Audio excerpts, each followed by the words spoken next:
To this day, my biggest brand collaboration was with Disney. When I tell you that had to be one of the dopest surprises of my content creation life. I would have never expected that Disney knew about me. And this this was spring 2025. So I think it was like the end of February, beginning of March, when they reached out to me through a DM on TikTok. Like a DM, a direct message on the Clock app. It came from the official Disney account. I was shook. It was literally like 9 or 10 at night Eastern Standard Time. I'm checking my DMs, and I was like, wait a minute, who Disney what? Excuse me? Like the real Disney, like the verified check, this is the actual Disney joint. They hit me up because they wanted to, because they selected me as one of the content creators to celebrate the 30th year anniversary of a Goofy movie. Huh? That's why this is up here. Like this is my office. So in celebrating that, they sent like this really big PR box. It was the dopest experience. So like, I got some posters. I got some different branded PR. I got a boom box. Let me get it. It's over here off camera.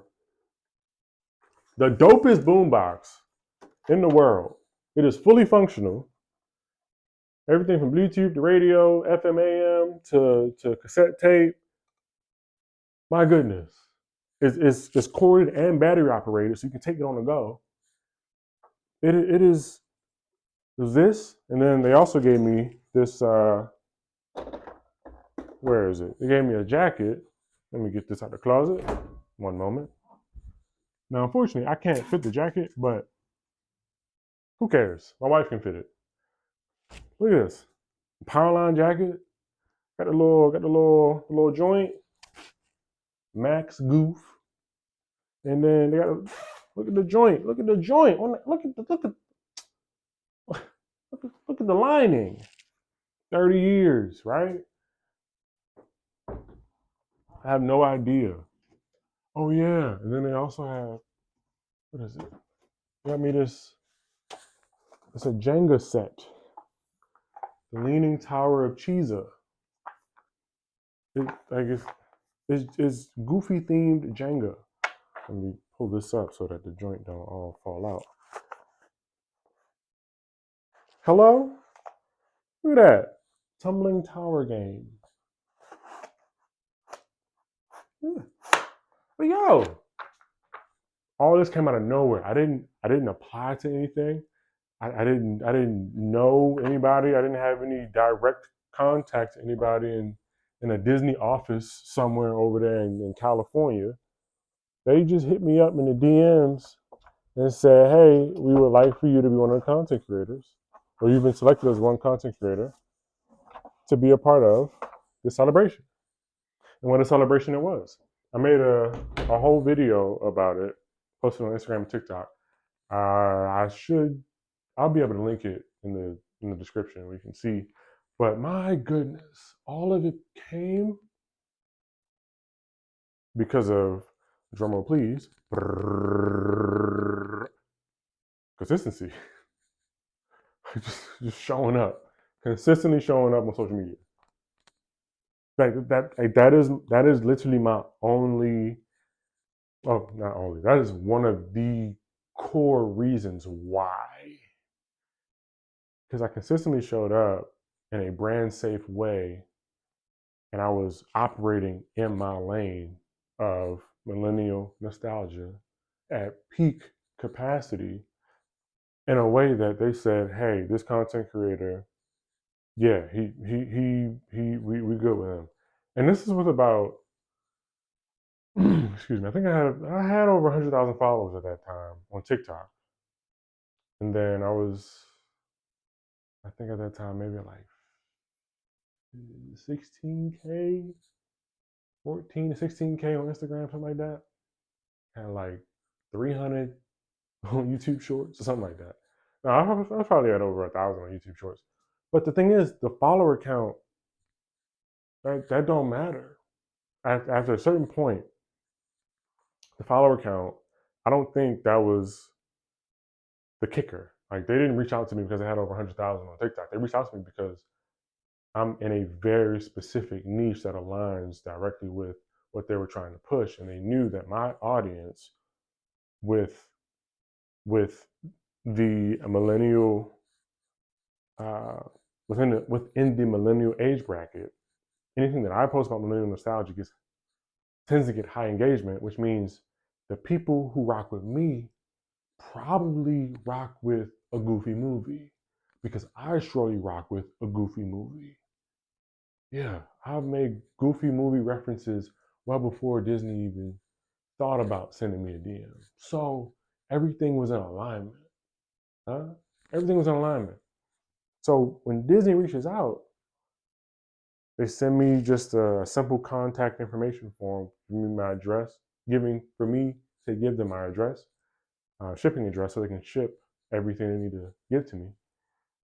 And I'm befuddled. My flabbers were gasted. I'm excited. I'm elated because it's like, wow, now I have Disney in my media kit. What does that mean for future opportunities? And just what does that mean, not just for future opportunities for me, but just what does that mean for other people seeing me do it, which represents, hey, if he can do it, then that means I can also do it. And I say that specifically with people who are in proximity to me as content creators, and also like family and friends. Like when I told my parents, and I told my sister and my brother-in-law, and told like other family members and stuff about it, they were like, "Yo, that's dope. That's amazing. How did you do that?" And I was like, I've just been showing up on social media consistently. I've been searchable. I've been available. I've been willing. I've shown that I can create content that is engaging. I can show up on a camera and make people feel something. I just want to feel something. I can make people remember the good parts of their childhood. I can take people down memory lane. I can give them that nostalgic dopamine hit. Just if only for 15 seconds I made you smile. That's what this is all about.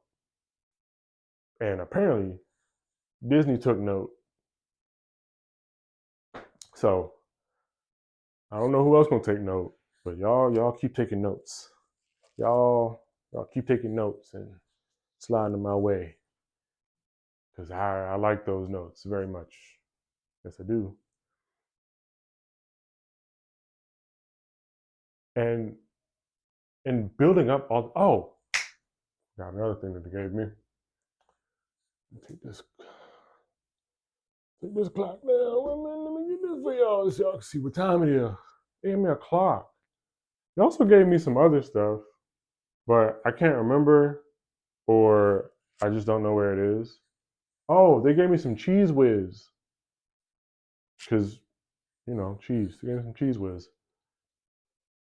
But all that being said, the way that I was able to connect with Disney, or the way Disney was able to connect with me, the consistency that it took for me to build up a content library, or a profile and an online brand that is recognizable, that people say, hey, millennial nostalgia, he's funny, he references things that most people don't, or most people forget about, or most millennials, they think nobody else remembers. But all of that building came over time, but I put this is 10 plus years of experience.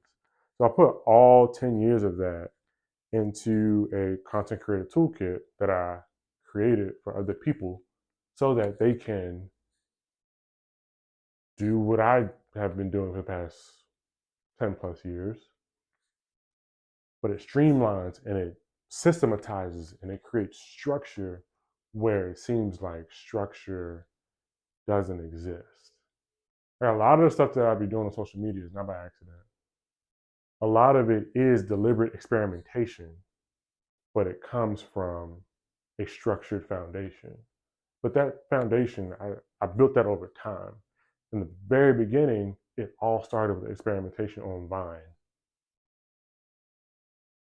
And I was just doing it for the love. I knew people after a certain point, like I knew people were kind of making money off social media, but it was like, oh, that's for them. That's for the people who live in California and LA and they're trying to pursue acting or whatever. Those for the people with. But now we live in a day and age where you really can be doing numbers. You can be making $20,000 a month with just 2,000 followers on one platform. But if you're showing up consistently, you have digital products that you're offering, you have services that you're offering that really help people do what they actually care about doing, whatever it is, then you good. Then as long as you're operating and you're operating genuinely, you're operating from a place of integrity that you're actually caring about the outcomes of people's lives and their experiences with whatever it is you're putting out in the world. Oh yeah, good will come to you. Good will come to you as you put good out into the world. So that's what I'm trying to do. And part of that good is the content creator toolkit. So it'll be in the description. It ain't nothing crazy. It's literally just a slide deck with a voiceover of about 2 hours worth of information of me just rapping. It's literally like a podcast. It's not 2 hours. I think it's like an hour, like 5 minutes of just like video slash explanation. And then also practical, immediate next steps for how to de-stress your creative process, how to systematize your thoughts in a way that is ready to be posted for social media content. And it's amazing whether you're an individual or you're an organization. Like this is good for anybody who just wants to post to social media with intention. And people who want to systematize their creativity. Because nothing about social media is obvious. A lot of this stuff is experimental. A lot of it, some of it is accidental.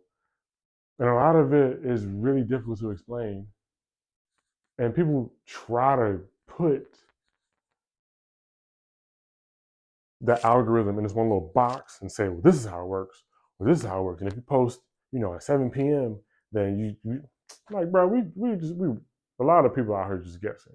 But the point of my content creator toolkit is to not focus on the external, but to systematize the internal, like what you can actually control, which is your mind, your well-being, your mental state, your emotional, psychological, your physical. Like all of that plays into how you show up on a camera. All of that plays into what you put out into the world. Whether you're writing a blog, whether you're posting photos as a photographer, whether you're making videos, whether you're offering a service or creating products, like physical products to ship out to others, that all plays into the creative process. So my content creator toolkit is an amazing resource because it's not just something where it's teaching you how to post a video to Instagram. It's teaching you how to systematize your creativity in a sustainable, long-term vision planning way. So all my content creators out there who are looking for their first content creation collaboration via social media, keep going. Now, there's ways that are more direct where you can actually apply to things and send DMs directly to businesses and organizations and say, hey, what's going on over there? What y'all got? I mean, of course, approach the situation a little bit more professionally than what I just said, a little bit more tact, but you can create those collaborations from a well-placed introduction, from intentional engagement with the brand over time. But then there's just be those moments when brands come looking for you, but they can only look for you if you are searchable. So, for everybody out there who's looking to work with Disney specifically, I still don't know how you do that. But one way is to show up consistently. And there's a chance that if there is alignment, the opportunity may present itself. But this is all just speaking from lived experience. There's no surefire way to do any of this stuff. Some stuff just requires you to take that first step and just keep taking steps. But for the content creators out there, feel free to share your experience with your content collab journeys, because getting brand deals, getting PR boxes, getting paid to post, it is a journey. And it requires a lot of organization, requires you to be trustworthy, and it requires you to be intentional. So I can help with intentionality with the content creator toolkit. You can also just watch stuff for free and enjoy that like that, but don't nothing happen until you make something happen. So go ahead, stop watching videos and go ahead and make your own if that's your prerogative. But thanks for watching anyway. Deuces.